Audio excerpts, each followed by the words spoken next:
Aside from the fact that it is popularly referred to as death by 1,000 cuts, the brutal Lingchi was infamous in Imperial China for carrying with it one of the most agonizing deaths in human history. This pungent method was not only made just to end life, but rather a properly devised execution to rip off the dignity of a person and build a legacy of terror that would haunt generations. Lingchi wasn't punishment. It was a form of psychological warfare against the condemned and a warning for all who saw it. The practice of Lingchi took root in a period when China was ruled by rigid law and unbending authorities. During the late imperial era, especially under the Ming and Qing dynasties, China was indeed a place in which everything was supposed to be marshaled in a proper formation according to strict social strata and an ingrained fear of chaos. To the powerful, order means everything. Any challenge to authority must be dealt with severe retribution. In such an atmosphere of constant considerations,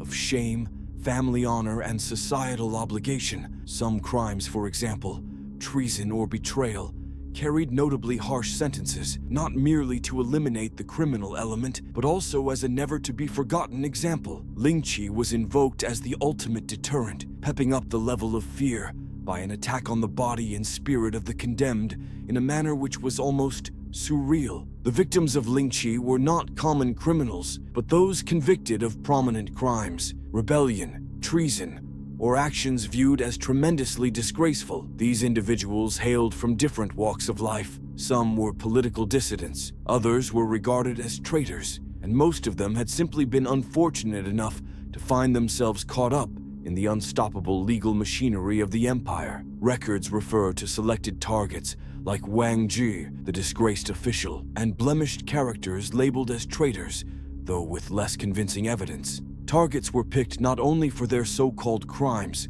but also for a deterrent effect in instilling fear among the people. One didn't say Lingchi lightly. It generally was after a kind of high-profile event. All right, take any example. Rumors of treason spread about an official who had the audacity to criticize the imperial court's policies. Instantly, his words were regarded as a betrayal, a dangerous challenge to the emperor's authority. Whispers soon turned to accusations, and accusations into arrest. News spread like wildfire, and the public went hysterical. Treason, to the people, was the ultimate act of betrayal, not simply against the emperor himself, but against the stability of the entire empire. The court decided to make a strong example of him by condemning him to Lingchi. First, the suspected one would undergo a mock trial, where the accusation of guilt was virtually predetermined. Often, evidence against them was slim, based on confessions wrung with torture or brought out from imaginary testimonies. In the courtroom, a terror rather than a justice chamber, accusations were hot against the condemned. These were hard to handle without a proper defense. It was something to be conspicuously feared.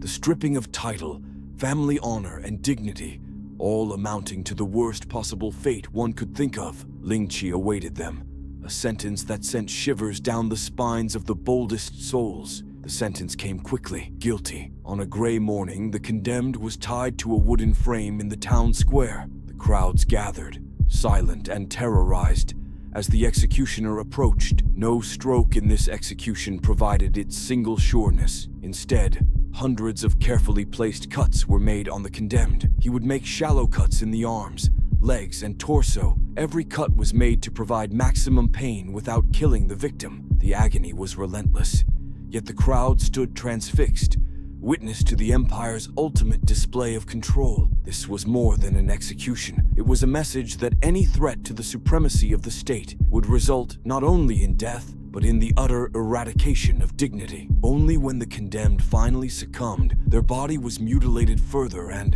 in most cases, left to be exposed as a means of erasing all evidence that they were ever alive. The community held a grim reminder, therefore. Of course, the name, that is, identity and dignity, was entirely wiped off the accused, with the haunting memory of his fate continuing to live on. People would whisper about Lingchi, stories passed on, which kept the fear alive. The terror of Lingchi was not in the pain inflicted upon the body, but in the deep psychological scar which it left on society as a grim reminder of how far terrifying lengths power might go in its endeavor to enforce control. Today, Lingchi stands as grim evidence of what comes out of unchecked power and what fear can create within a society. History is a mirror that reminds us of the values that need to be preserved: human dignity, freedom, and compassion. This remembrance of testimonies also tells us to take a stand against any cruelty